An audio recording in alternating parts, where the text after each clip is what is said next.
कालावड खाडीतील अनधिकृत वाळू उपशावरून तळाशील आणि रेवंडीच्या ग्रामस्थांमध्ये चांगलाच वाद उपडलाय। या वादाच्या पार्श्वभूमीवर सायंकाळी तळाशीलच्या ग्रामस्थांनी रेवंडी जेटी समोरील कालावड खाडीपात्रात 4 ते 5 होडींद्वारे जमाव करत खाडीपात्रातच वाळू उपशाविरोधात आंदोलन सुरू केलं। तळाशील ग्रामस्थांनी छेडलेल्या आंदोलनामुळे रेवंडी ग्रामस्थांनी देखील रेवंडी जेटी येथे धाव घेतली।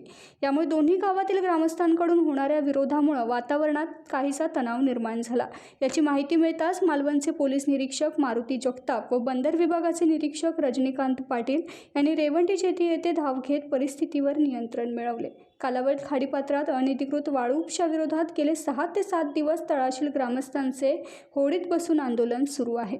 या ठिकाणी आता तहसील ग्रामस्थांचे आंदोलन चालू आहे आणि आम्हाला पोलीस प्रशासन किंवा महसूल प्रशासन कुठलीही हे देत नाही। आम्ही आज या ठिकाणी जवळजवळ 7-8 दिवस या ठिकाणी पाण्यात बसून आंदोलन करतोय। तर आमच्या समोरच या ठिकाणी वाळू माफिया या ठिकाणी अनधिकृतपणे वाळू उपसा करतायत। आम्ही या ठिकाणी आता 2 होड्या पकडलेल्या असून पण त्या ठिकाणी कुठली कारवाई होत नाही। आमच्या या ठिकाणी जवळजवळ 70-80 तहसीलचे ग्रामस्थ महिला या ठिकाणी आंदोलनात सहभागी झाले। या ठिकाणी आता तहसील ग्रामस्थांचं पाण्यातलं उपोषण या ठिकाणी सुरू असून यासमोर 2 बोटी आता या ठिकाणी अनधिकृतपणे वाळूचा उपसा करत होत्या आणि या ठिकाणी आता पोलीस यंत्रणा आणि तहसीलचे ग्रामस्थ आणि समोरचे रेवंडीचे ग्रामस्थ या ठिकाणी उपस्थित आहे।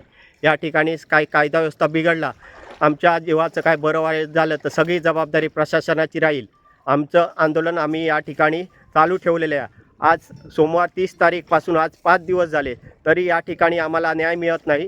तहसील ग्रामस्थ यापुढे पाण्यात उतरतील आणि त्याची काय हे झाली तर जबाबदारी सर्व प्रशासनाची राहील। टाइम्स डिजिटलला लाईक करा, सबस्क्राईब करा, शेअर करा आणि बेल आयकॉन दाबायला विसरू नका। पाहत रहा टाइम्स डिजिटल।